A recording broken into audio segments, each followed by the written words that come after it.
Hello student, welcome online classes. कक्षा 11 राजनीति विज्ञान। आज हम पढ़ रहे हैं संविधान का निर्माण। संविधान का निर्माण। संविधान के निर्माण की यदि हम बात करें तो संविधान का निर्माण 1935 में जो प्रांतीय विधानसभाओं का विभाजन था, प्रांतीय विधानसभाओं का जो विभाजन था,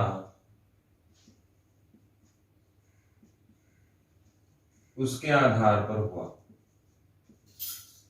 इसमें आगे देखें तो हमारे यहां जो इसका आधार था वो था कैबिनेट मिशन भी।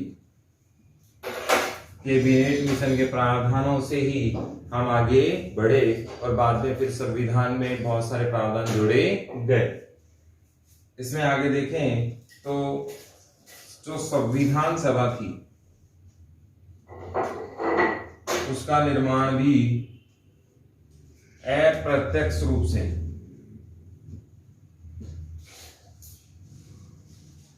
किया गया।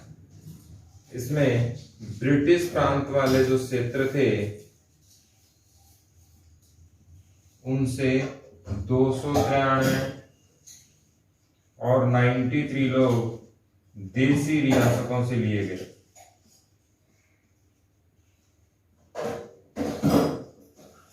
देसी रियासतों से लिए गए। इसमें अगर देखा जाए संविधान का निर्माण तो इसके कुछ फैक्टर हमें देखने हैं। 1935 में प्रांतीय विधानसभाएं जिस रूप में बटी हुई थी उसी रूप में आगे बढ़ाया गया इसको, और फिर उन प्रांतीय विधानसभाओं के आधार पर सभी को सदस्यों की संख्या अलॉट कर ली गई। कैबिनेट मिशन आया था, उसका मूल उद्देश्य था भारत को आजादी किस प्रकार से हैंड ओवर की जाए, किस प्रकार से क्या क्या भारत को दिया जाएगा, किस प्रकार की प्रशासनिक व्यवस्थाएं होंगी, संविधान किस प्रकार से बनेगा, या यूं कहें कि ब्रिटिश राज किस प्रकार से भारत से निकलेगा, ये इसी मिशन में तय हुआ था। संविधान सभा का जो चुनाव हुआ वो कैसा था? अप्रत्यक्ष रूप से था। ब्रिटिश प्रांत की यदि हम बात करें तो इसमें कुल सदस्य थे 293 और देसी रियासतों से कैसे लोग थे? 93। अब इसमें आगे देखें हम लोग, ये सदस्य थे 292 और ये थे 93। अब ब्रिटिश प्रांत और देसी रियासतों का क्या सिस्टम है?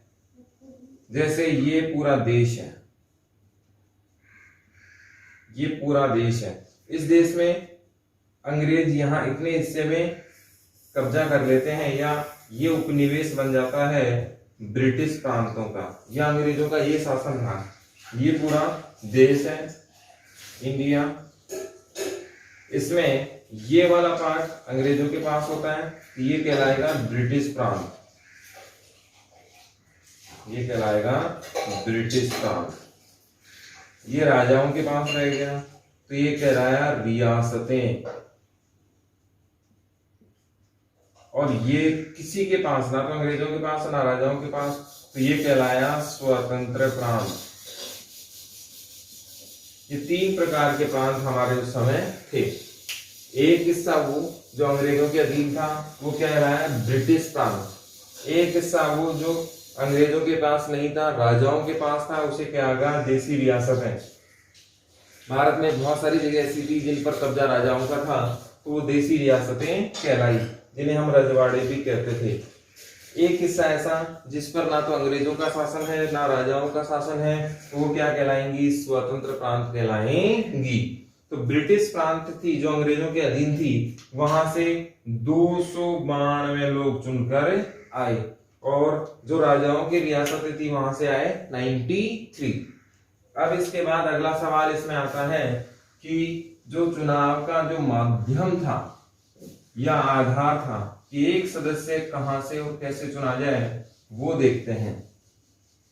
तो संविधान सभा का चुनाव था वो अप्रत्यक्ष था, लेकिन इसमें प्रत्येक सदस्य कैसे आएगा उसका आधार था जनसंख्या।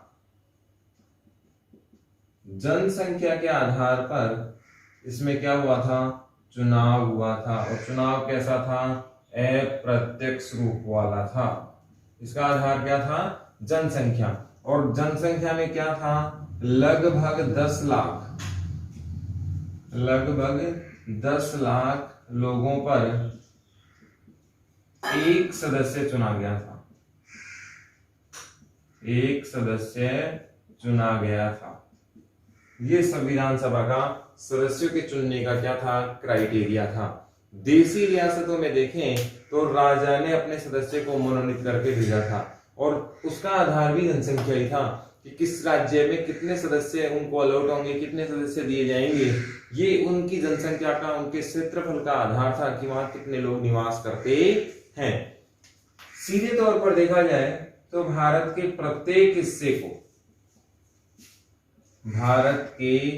प्रत्येक हिस्से को इसमें प्रतिनिधित्व मिला था।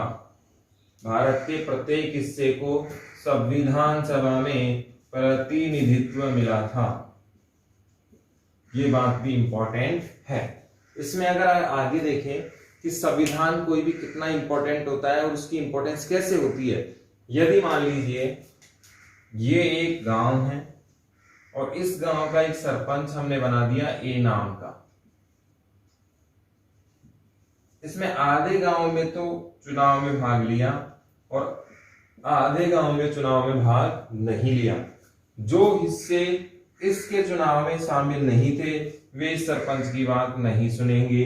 इस सरपंच के द्वारा जो सिस्टम चलाया जाएगा उसका समर्थन वो नहीं करेंगे। लेकिन जिस आधे गांव ने सरपंच का चुनाव किया वो इस सिस्टम को फॉलो करेंगे, वो इसका समर्थन भी करेंगे और वो सारे कार्य करेंगे जो होने चाहिए थे। ऐसे में जब संविधान सभा बनाई गई, हमारा संविधान बना, तो हमारे सामने सबसे बड़ा सवाल ये था कि क्या हम जो संविधान बनाने वाले हैं भारत की जनता उसे एक्सेप्ट करेगी? हम जो नियम बनाने वाले हैं क्या भारत की जनता उसे एक्सेप्ट करेगी? तो ये सबसे बड़ा सवाल हमारे सामने था। इसीलिए हमने क्या बनाई? संविधान सभा बनाई। अगर हम संविधान सभा की बात करें तो संविधान सभा संपूर्ण भारत का प्रतिनिधित्व करती है। इसको ऐसे भी देख सकते हैं, यदि हम विश्व के बहुत सारे देश ऐसे हैं, विश्व के अन्य देशों को देखें तो वहां पर एक बात हमें नजर आती है कि वहां का संविधान या तो बना ही नहीं, या तो संविधान बना ही नहीं है, और अगर बना है तो वो अराजकता के आधार पर है, जबरदस्ती थोपा गया है। इस प्रकार के संविधान वहां पर है। तो ऐसे संविधान कारगर नहीं होते हैं, ऐसे संविधान उपयोगी नहीं होते हैं। क्यों? क्योंकि ऐसे संविधान बना दिए गए और जनता पर थोप दिया गया है। तो ऐसे संविधान की वैलिडिटी, वैधता पूरी नहीं की जा सकती या उसको वैलिड नहीं माना जा सकता। लेकिन भारत का संविधान कैसा है कि यहाँ ये बनाया गया है संविधान सभा द्वारा। किसके द्वारा बनाया गया है? संविधान सभा के द्वारा। और संविधान सभा का चुनाव किसने किया? अप्रत्यक्ष रूप से किसने किया है? जनता ने ही किया है। इसीलिए जब शासन में कौन है? जनता, तो उसकी वैलिडिटी बहुत ज्यादा बढ़ जाती है। हमने हमारे लिए कोई नियम बनाए हैं तो हमारे द्वारा तो उसे अवश्य ही माना जाएगा। तो शासन में वैधता बढ़ जाती है जब जनता शासन से सीधा जुड़ती है। इसमें आगे देखें हम लोग तो संविधान सभा की इंपॉर्टेंस इसलिए भी है क्योंकि संविधान सभा में प्रत्येक हिस्से पर क्या हुई है? चर्चा हुई है। और वो चर्चा कैसे है? स्वार्थपूर्ण नहीं। स्वार्थपूर्ण नहीं थी कि किसी लाभ लालच, कोई राजा बनना चाहता हो, कोई मंत्री बनना चाहता हो, ऐसे नहीं था। ये चर्चा निस्वार्थ हुई, हर मुद्दे पर हुई और तरीके से हुई। तो यहां पर भी हमारे संविधान के निर्माण की वैलिडिटी को हम देख सकते हैं। इसके बाद हम देखें तो भारत के संविधान में बहुत सारे प्रावधान पूरी दुनिया के संविधानों से लिए गए। ऐसा कहा जाता है कि भारत के संविधान के निर्माण को अगर हम देखें तो इससे पूर्व हमने दुनिया के संविधानों का अध्ययन किया। दुनिया के संविधानों का अध्ययन किया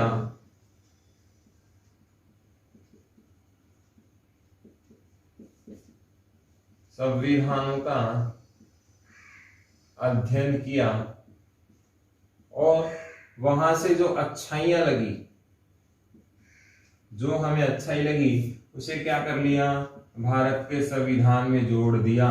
जैसे संसदीय शासन व्यवस्था हमने इंग्लैंड से ली है, जैसे आयरलैंड से हमने नीति निर्देशक तत्व लिए हैं, निर्देशक तत्व लिए हैं। जैसे आपातकाल जर्मनी से लिया है। बहुत सारी न्यायिक व्यवस्था, एकीकृत न्याय व्यवस्था है, बहुत सारी चीजें हमने, न्यायिक पुनरावलोकन है, अमेरिका से लिया है, बहुत सारी व्यवस्थाएं हमने ली। भारत के संविधान में अगर बहुत सारी चीजें हम देखें तो विदेशी संविधान से भी ली गई है। इसका कारण क्या था कि अच्छाई कहीं से भी मिले हमें ग्रहण कर लेनी चाहिए, इसमें कोई कंफ्यूजन नहीं होना चाहिए। संविधान सभा के जो विद्वान लोग थे, जो हमारे नियम कानून बना रहे थे, उन्होंने दुनिया के संविधानों का अध्ययन किया। इसमें मोस्टली नाम अम्बेडकर जी का आता है, एम.एन. राय साहब का आता है। इन्होंने दुनिया के संविधान का अध्ययन किया और उस अध्ययन के बाद ये देखा कि कहां कहां से हमने कौन सी चीजें अच्छी मिली हैं, उनको भारत के संविधान में अपने अनुसार मॉडिफाई करके जोड़ा। ऐसा नहीं है कि सेम ही कॉपी कर दिया, कॉपी पेस्ट की बात नहीं है, यहाँ कॉपी किया गया है, लेकिन कॉपी करने से पहले उसे भारतीय परिवेश के अनुसार, भारतीय परिवेश के अनुसार उसे ढाला गया है, परखा गया है, चर्चा की गई है। क्या भारतीय समाज में ये संविधान के जो कानून है वो सही मात्रा में उतरेंगे या नहीं, इस बात को भी बहुत ध्यान से देखा गया है। इसके बाद ही ये कार्य किया गया है। इसमें आगे देखें संविधान के निर्माण में, तो संविधान के निर्माण में बहुत सारे लोग ये भी मानते हैं कि भारत का संविधान एक प्रकार से कॉपी पेस्ट ही है। तो इसकी भी हम आलोचना को साथ साथ ही जवाब दे देते हैं। यदि कॉपी पेस्ट होता तो दुनिया का सबसे बड़ा संविधान नहीं होता। दुनिया का सबसे बड़ा लिखित संविधान है भारत का संविधान, लिखित संविधान है। जैसे बहुत सारे प्रावधान ऐसे भी हैं भारत के संविधान में जो दुनिया के संविधान में कहीं भी नहीं मिलते। दुनिया के बहुत सारे संविधान कठोर संविधान में आते हैं, बहुत सारे संविधान लचीले में आते हैं, लेकिन भारत का संविधान है दोनों का मिश्रण है। भारत का संविधान जब बन रहा था तो उन्हें ये अच्छे से पता था कि समय के साथ परिवर्तन होना बहुत जरूरी है। समय के साथ क्या होना जरूरी है? परिवर्तन होना बहुत जरूरी है, क्योंकि जो समय के साथ नहीं बदलता है वह क्या हो जाता है? टूट जाता है या समाप्त हो जाता है। एक एग्जाम्पल हम देख सकते हैं, बहुत सारे दुनिया के संविधान, जैसे पाकिस्तान है, बांग्लादेश है, ऐसे संविधान हैं, नेपाल है, ऐसे संविधान हैं जो आए समय के साथ और फिर धीरे धीरे लुप्त होते चले गए। नेपाल का संविधान बहुत बार बना और बहुत बार टूट चुका है। ये ऐसा इसलिए हुआ क्योंकि समय के साथ इसमें क्या संभव नहीं हुआ? परिवर्तन संभव नहीं हुआ। भारत का संविधान अपने आप को संशोधन का अधिकार देता है और ये संशोधन, भारत के संविधान में संशोधन का सिस्टम है 368 में इसका उल्लेख मिलता है कि यह आसानी से संशोधन किया जा सकता है। तो कहीं ना कहीं परिवर्तन के कारण भारत का संविधान बहुत इंपॉर्टेंट हो जाता है। संविधान के निर्माण में आगे देखें तो इसमें अगला मोड़ आया विभाजन के बाद। 3 जून 1947 के जो 3 जून को जो हमने तय किया था कि विभाजन होगा, वो विभाजन हुआ 14 अगस्त 1947 को, और 14 अगस्त 1947 को पाकिस्तान बना और 15 अगस्त 1947 को बना भारत। इसके कारण यह हुआ कि संविधान सभा का भी क्या हो गया? विभाजन हो गया। संविधान सभा का भी क्या हो गया? विभाजन हो गया और ये संख्या रह गई 299 और इसी ने फिर आगे संविधान बनाया। जब संविधान बना 26 नवंबर 1949 को, तो सदस्य संख्या थी 248 और इसी 248 में संविधान पर अंतिम रूप से हस्ताक्षर भी किए थे। अब इसमें आगे देखें तो हम जानते हैं भारत का जो आजादी दिवस है, स्वतंत्रता दिवस है, वो था 15 अगस्त 1947। उस समय अंतरराष्ट्रीय धरातल पर एक रेखा खींची गई जिसका नाम था रेड क्लिफ। और ये रेखा भारत और पाकिस्तान के बीच बॉर्डर का काम करती है। ये रेखा भारत और पाकिस्तान दो अंतरराष्ट्रीय सीमाओं को बांटती है। रेड क्लिफ रेखा के माध्यम से दो देश बनाए गए, एक भारत और दूसरा पाकिस्तान। इसमें अगर हम देखें तो पाकिस्तान बना 14 अगस्त 47 को और भारत बना 15 अगस्त 1947 को। इसके बारे में हम डिटेल से बाद में पढ़ेंगे। जिन्ना की हठधर्मिता, दो राष्ट्र सिद्धांत, बहुत सारे ऐसे नेता थे, मुस्लिम लीग, इन सब ने मिलकर ऐसा माहौल तैयार कर दिया कि भारत का विभाजन होना अनिवार्य माना गया।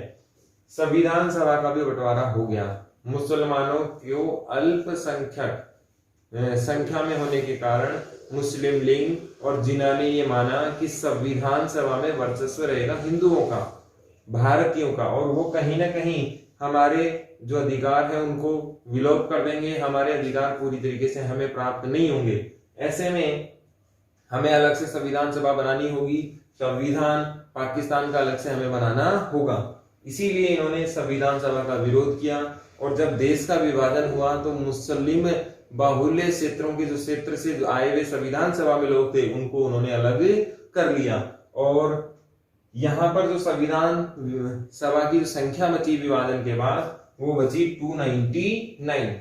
इसके बाद जब संविधान बनकर तैयार हुआ 26 नवंबर 49 को, तो कुल सदस्य संख्या संविधान सभा की बची 284 और इन्हीं 284 ने अंतिम रूप से जब संविधान लागू हो गया 26 जनवरी 1950 को, तब इन्होंने हस्ताक्षर किए थे और हस्ताक्षर में 284 लोगों ने ही भाग लिया था। जो संविधान की मूल कॉपी है उस पर भी 284 लोगों ने ही हस्ताक्षर किया।